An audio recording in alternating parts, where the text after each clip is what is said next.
I'm just saying. So if we do on the next one, we basically like we set that shit up to where when you set we doing like some Noriega shit. So when we do this Noriega shit, like it's like quick timer slime. You feel me? So when we do the quick timer slime, it's like basically we doing your artists that you will fuck with or you won't fuck with. You feel me? You get what I'm saying? All right. Uh-huh.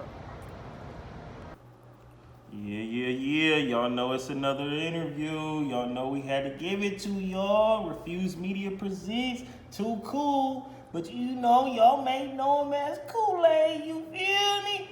But hey, you know, the streets been saying I don't know nobody. You feel me? So I gotta tap in with who I know. You feel me? And let's just run this interview how it's supposed to be ran. You feel me? So, you know, what's happening with my nigga? Oh man, you know what's up, man? It's all good, man. Thank you for having me, man. I see what you're doing with this platform, man. You know, Refuse Media. I appreciate you, you know what I mean? You having me on this platform, man. You making history, you know. So I like what you're doing, man. I wanna salute you, my brother. Hey, man. Hey, and I salute you back because, you know, niggas like you is the reason why I do this shit, bro. You feel me? Thank you. Okay, so we gonna start it off. First question is, you feel me? When did you hop off the porch? Like when you hop off the porch, like what made you hop off the porch, kind of, you know what I mean? In the hip hop and in the streets, like, you know, like what excited you or incited you to make you want to go to where you at? What makes you today? So we'll touch bases on the music first. Okay.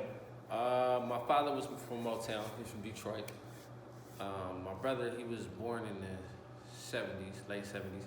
So he was a hip hop baby. So he got to see the whole genre of hip hop. And I want to say it was like maybe like 88, 89, Sports Arena, Fresh Fest tour, where they had like, you know, NWA, Run DMC, Too Short, Fat Boys, Salt and Pepper. I was fortunate to go because, like I said, my brother, he was born in 77, so he was a hip hop baby. So Right. he wanted to go to that concert, as well as my older cousin. She was in the hip hop too. So my auntie, she was in the hip hop. My mom, you know, she was, you know, whatever, you know. Yeah. So me being a baby, I got to go to the concert, and I fell in love at that concert, even though I was a baby, because I seen how, you know, motherfuckers got on gold chains, Adidas, you know what I'm saying, fly old school 80s gear, and they got the whole crowd, you know what I'm saying, doing whatever they telling them to do. Right. So as we leaving the concert, I remember I told my mom that's what I wanted to do.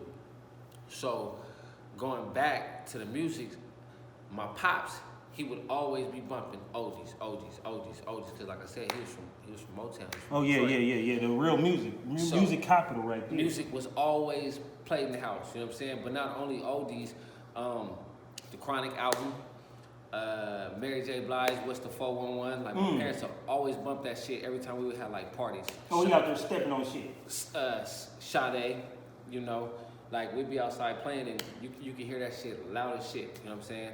So now where the hip hop tied into it is my older brother, right? He had a tape deck. So I remember the tape decks. Excuse me, he would always be in the next room bumping his fucking music. Over and over. So it was it's funny as what I'm about to tell y'all. It was like wow, because like my brother would be in his room bumping the shit out of rap music, and then you'll go downstairs in the living room, garage, or whatever the fuck. And my Motown shit. And my parents is bumping Motown and R&B, so it's like I got a whole whirlwind, you know what I mean? So I be in my room.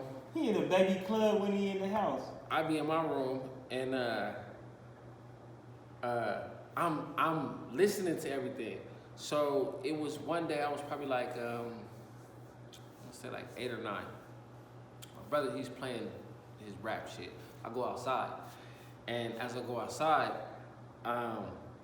I'm sitting here on the steps, and I remember LL Cool J's, I think, My Radio or I'm Bad, where he jumps on the fucking car with his gold rope chain and shit and his Jordans on. So I rekindled that, and I just started freestyling. And when I started freestyling, I don't know what the fuck. I just was like, oh shit.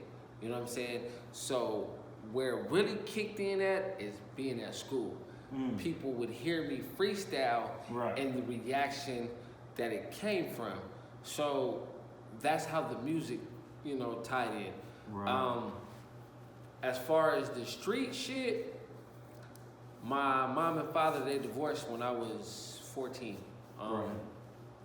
So we went back to my grandmother's neighborhood where she lived. She's been living over there for over 40 years.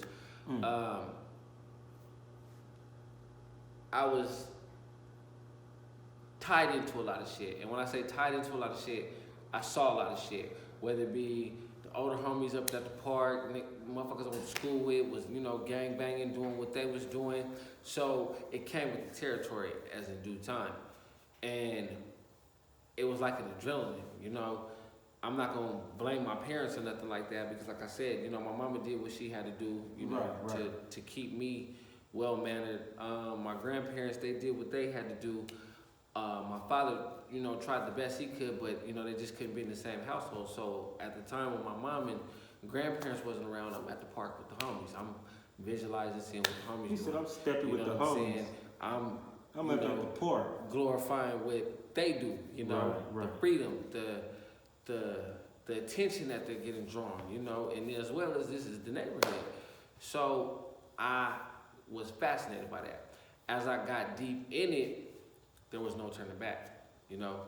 So before I got in the situation that I had got in, it was just adrenaline rush.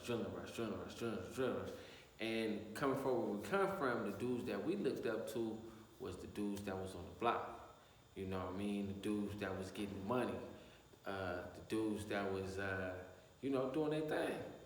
And at the time, going through what I was going through, I really didn't have nobody outside of that environment who I could really vent to and, you know, be like, all right, we're going to take you from this. You know, like I said, my mom and various men in my family did the best they could. My brother, my uncles, my grandparents, but it was just, I was fascinated by what I really was immune to. You know what I'm saying? It's like a kid in a candy store. You know what I mean? Like, you can put him outside a candy store and he'll look, but once you put him inside the candy store, it's like, oh man, he's drawn to it. He don't want to leave. So when it came to the street shit, it was more of the access. The access to the things that I saw in the movies, you know what I mean? That fascinated me. And don't get me wrong, like I said, I came from a good upbringing, the best that it could, but like I said, it came with the environment. Right. So you mentioned your grandma's neighborhood. Right. Like what area of San Diego was that in? Like where you from? So my grandma's neighborhood, Southeast San Diego, Skyline. I'm from O'Farrell and I rep Skyline and GPM, you know. I'm gonna break that down. I rep O'Farrell, that's where I'm from, and I rep Skyline for the simple fact is because I was raised in both, you know, and I look at it as all as one, you know, for the simple fact is the camaraderie I had with my friends growing up that was from O'Farrell, Skyline, and GPM. My grandmother's been living over in that area since 1974. I want to say, living where she lives now, 74. In the neighborhood period, I want to say 72, 73. I'm from San Diego, you know, born at Kaiser Hospital. Zions Road. I was raised in Detroit though also too, so. Right. I got the best of both worlds. So what year you come here? No, see, I was born here. Okay. We moved to Michigan when I was, I want to say 9.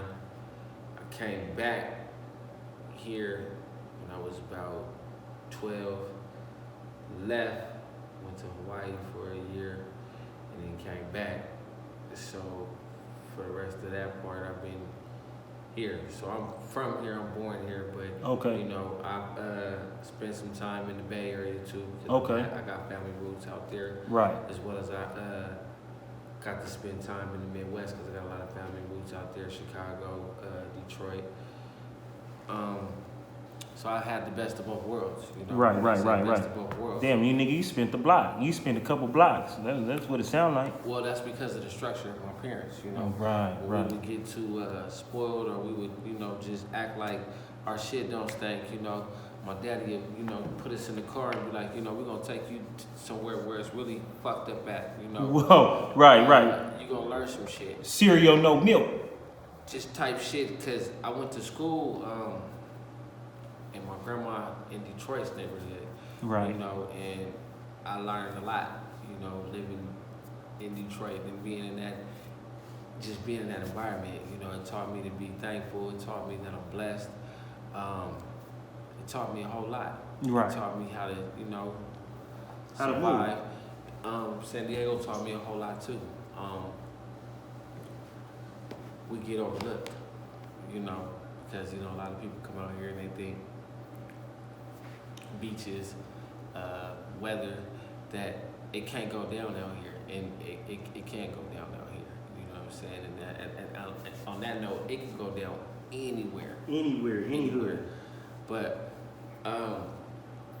that's how I got involved in the street life and the gang culture. You know, the environment.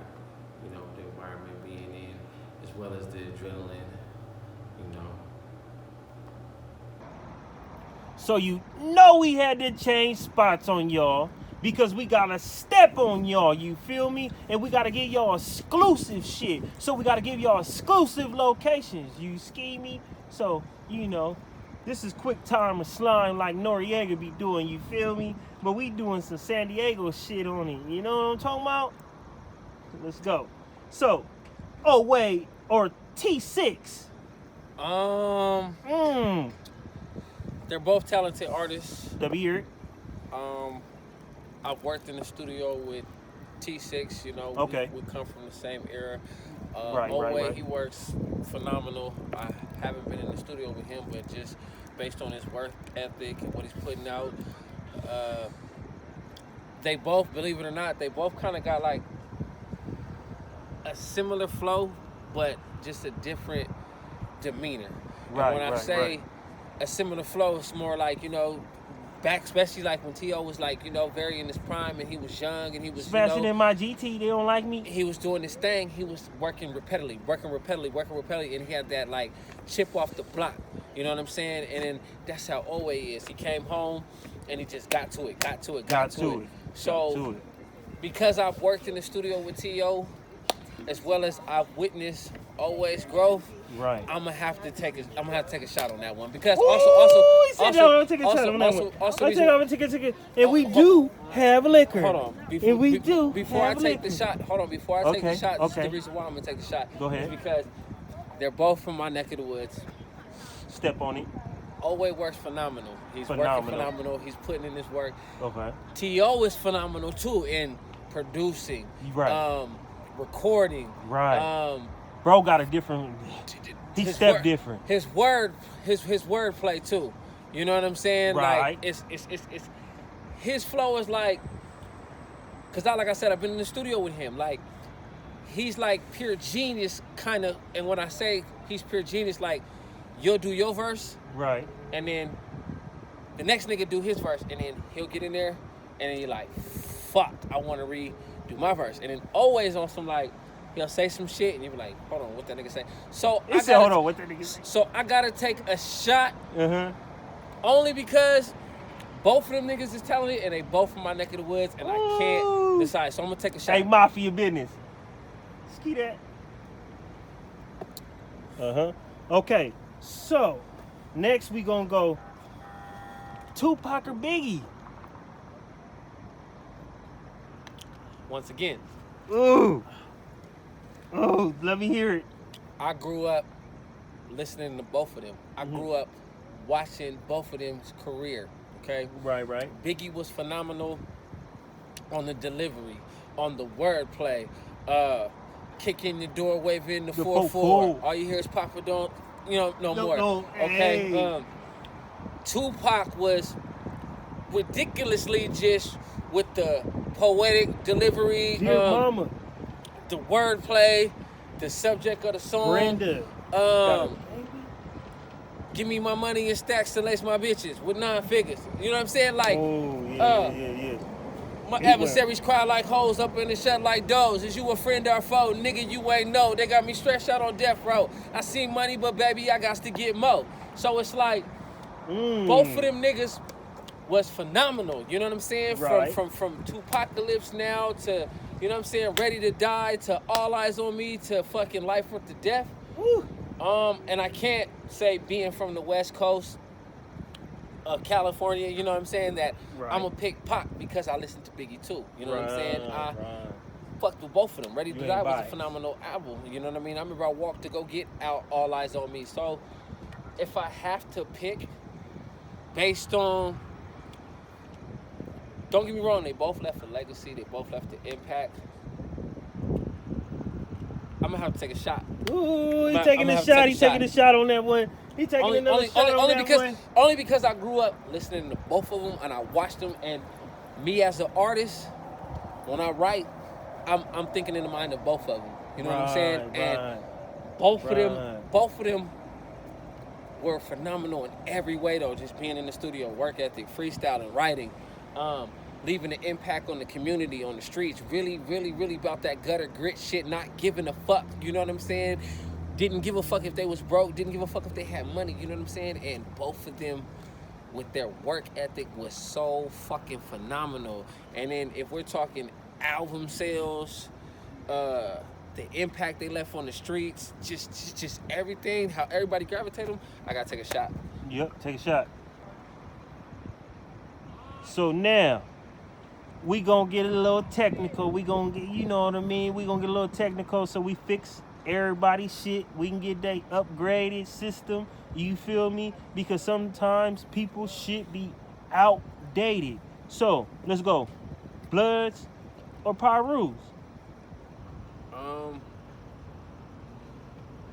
I'm gonna have to go off top because I am from a Piru neighborhood, you know. I mean, we are subsidized for blood, you know, family, but because I was raised and bred in the aura of a Piru, you know, community, coming from a Piru bloodline, you know, at the end of the day, you know, it's all the same, you know, it is, but it isn't. I have to go, you know, Pyrus, you know, but don't get it twisted though. It is an affiliate through a blood subsidized, and you know, I do got bloods that are homies and our loved ones and relatives, and we do say blood and be slang, but at the end of the day, just because of what aura and the bloodline and background and the community that I come from and what our representation, I gotta say Pyrus. Boom. So let's go with old school versus new school. Like, you know, like old school way, there ain't no internet out, there ain't shit going on like that. You feel me? And now the new school way, nigga be on the internet, got his little profile up, got his little followers up, and then, you know what I mean? He typing his ass off. Now we're gonna clear this for the record. Go ahead. Because the way, you know, the media is and how people misinterpret things and what people say. I gotta say old school, but I do fuck with the new school. They get their money, you know what I'm saying? I don't fuck with the incrementation. And when I say this is, you gonna build yourself up to ruin yourself. What I mean by that, and this is to this is to everybody, not even the youngsters. This is to everybody that's on this platform, this social media platform, incriminating themselves. You gonna build yourself up to tear yourself down. And when I say you gonna build yourself up to tear yourself down, you gonna come a long way, whether it's getting money, rapping, clothing, acting, and then you get on this platform and you're around the niggas with the guns and you're putting the shooter on blast and you're doing too much talking and you're doing too much glamorizing, and then you get caught and go to jail for, as I like to call it, 30 seconds of fame. See, old school is what we like to call you had to come to the pit. Ooh. When I say you had to come to the pit, you had Step to come on outside. You know what I'm saying? You had to step on it. It's like you had to be really, really on the blacktop, not on the laptop. Ooh. You know what I'm saying? And what I mean by that, like I said, I'm not taking nothing away, no discredibility, niggas, you know what I'm saying? That whatever log they on. doing on that computer, but Back when we was growing up, it wasn't no social media platform. You had Outside. to bring your ass to the park, You to better the be at neighborhood party, the local block. mall. You know what I'm saying? You really The- had to really get out there. And what trolley you be on? Any formation of you had to really be out here to be seen, to And be stepping heard, on to be whether you was getting your ass whooped, you was whooping ass, getting in trouble. This new Right. wave is, I got a gun, I got a chain, I got 10 females, 20,000 followers. You know what I'm saying? I'm doing this, I'm doing that. I got guns, I got niggas with me, whoop whoop whoop whoop, and I'm finna go on social media and glamorize it. So, at the end of the day, I gotta go old school because they wasn't teaching us to tear us down. They was teaching us this is how it is and this is what it is and this is your environment. And we gonna stand and you on a product something. of it. You know what I'm saying? And we trying to bread you and mold you to get in the game and get out. This new generation, and I'm not even gonna say just this whole new generation, this new fascination, Ooh. the glamorization of a computer has got people in they doing this, doing that, and they're incriminating themselves. So at the end of the day, long story short, short Eat story that long, shit. I gotta go with old school just for the principle, just for the No fabrication? discipline. Meaning, Right. your mama can catch me doing something and whip my ass. Okay, it didn't matter how much money the OG had. You had to understand old fools was young fools, like they said on that episode of Martin. Old fools was young fools. So what I'm saying is, when it came up in the old school era, you had respect. You had morality. You know what I'm saying? Meaning, Well, what's if a that? nigga's a snitch, if a nigga's a buster, if a nigga's a punk, I don't give a fuck how much money he got, what kind of car he got. Right. You can't come around here. Can't come around here. You know what I'm saying? So at the end of the day, I gotta go with old school. Okay, let's do that. Let's do that. Who he stepped on that, and he dropped some jewels for y'all. Hope y'all was listening. So let's go to shooters or fighters. Round one. Fight. I'm gonna go with fighters because the way the system is meant for us to tear each other down, as well as, okay, you got a situation with somebody and you want to pull out a gun and take a life, but at the end of the day, we black. At the end of the day, first and foremost, we are black. So you ready to kill somebody, okay? Mhm. You Yeah. take his life. Now you No get, longer. Now you get to jail, and some of his homies got to take care of you. Some of his homies might be your cellmate. You know what I'm saying? So Damn. are you really ready to put yourself in that hot ass pot to be like, okay, I'm gonna be the shooter, right? Cool. I'm gonna bust it on the nigga. Cool. I'm gonna do this and I'm gonna do that to a nigga. Cool. But you're not thinking logically. This is exactly what they want me to do. They want me to kill this brother off, or they want this brother to kill me off, so we can be in a 4x4 cell and we can get the judicial system paid, and they can laugh at us. You know what I'm saying? Ooh, like cattle. There's rapists out here. There's pedophiles out here. There's all type Slavery. of people that's slandering the African American male, or you know what I'm saying, taking from us. Now I'm not condoning, because for the record, I'm not condoning. Okay, go kill any innocent individual, but a motherfucker that's against your people and that's with bringing your people down, it's kind of like, I'm not gonna say go kill them, but why would you want to risk your freedom, this air out here, this good fruits of labor that you can be indulging in loving, over killing a nigga? Because it only takes 1 minute to get in trouble, but it takes a lifetime to get out. So I'm gonna have to say, you know what I'm Ooh, saying? it's hard to get in. We got. It's easy to get in, but it's hard to get out. I'm gonna have to say, fighting. But if you gotta do what you gotta do to get yourself out of the situation, You better go home to your people. to protect yourself, You better make it home. then do what you gotta do. But if it's on some, Better step. I'm trying to kill a nigga, fuck niggas, whoop de whoop de whoop, I don't give a fuck, nigga, on some Uncle Ruckus shit, now I'm gonna go fighting. Yep, go fighting. Okay, so we gonna go Jay Diggs or Messy Marv. I'm gonna have to go, because I'm a lyricist, Go ahead. I'm gonna have to go Jay Diggs, for the simple fact is because Jay Diggs, Bang. he's telling you a story Hey, from his struggle of, going to I'm jail. really not a rapper. Right. From I'm real street with it. going to jail, being, broke, being locked up for 10 years, keeping his mouth All I shut, did you know was what I'm take saying? the beat with it. Motivating the youth for the community. Yeah. Now, Messy Marv, he was a hot artist. He had hits, you know what I'm saying? But at the same time, he was with the bullshit, you know, as well as destroying himself. Then when he tried to cross over to gang banging, and in the Bay they don't gang bang, you know what I'm saying? Right. When he tried to cross over to being a blood and all of this type of shit, and you're really not that, it kind of tore me away from him. Don't get me wrong though, you know what I'm saying? The man is talented, you know what I'm saying, at his prime, but Jay Diggs really stands for what he stands on, and he really pushes for how he pushes, and he's really for, you know what I'm saying, himself as well as his people, and he really can show you how to, like, you know what I'm saying, you can work your way out of nothing. So at the end of that, me being a lyricist, and you know what I'm saying, me tying in the people that stick to themselves no matter what, I'm gonna fuck with Jay Diggs, man. Jay Diggs, he's stepping on that. That motherfucker can motivate you to really go get off your ass and go get some money and go get a check. You know what I'm saying? So I'm gonna go with Diggs, man. Diggs is what it is. Okay, boom. Okay, so we going with Sugar Free or Mac Dre?